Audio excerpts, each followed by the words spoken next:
สบายดีมื้อนี้เฮาสิพาไปตลาดลาวโอซี่กันเด้อ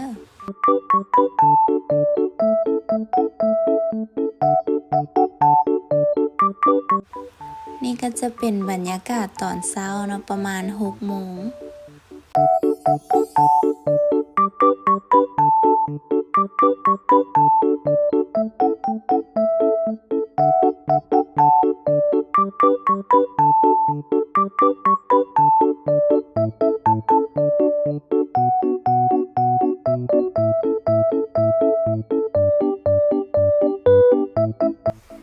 ขี้ฝุ่นก็จะหลายแน่เพราะว่าเขาเจ้ากำลังแปลงทาง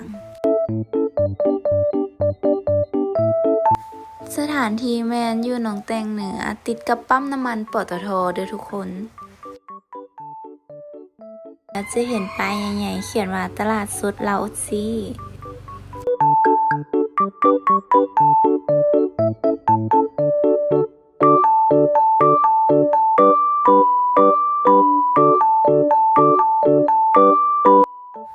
มาเบิ่งกันว่าเขาจะได้อย่างแน่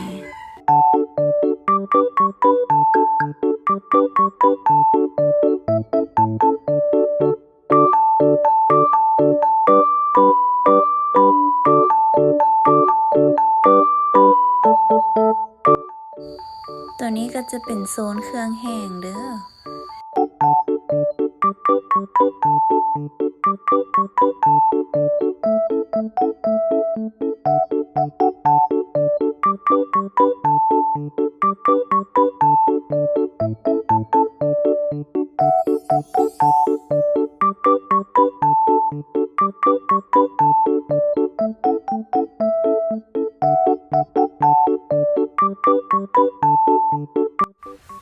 แนมไปเห็นกุ๊กปีกไก่กระจัดไปเลย1 ถุงถุงหนึ่งก็จะประมาณ2 โล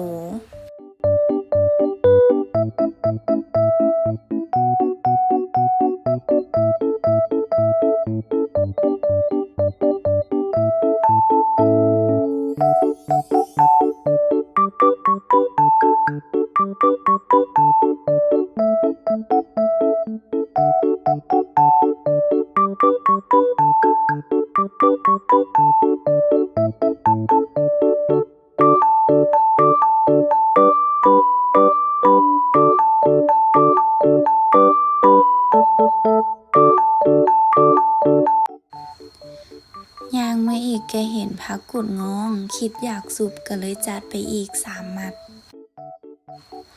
บ่ฮู้ว่าทุกคนฮ้องคือกันบ่เม้นมาบอกแหน่เด้อ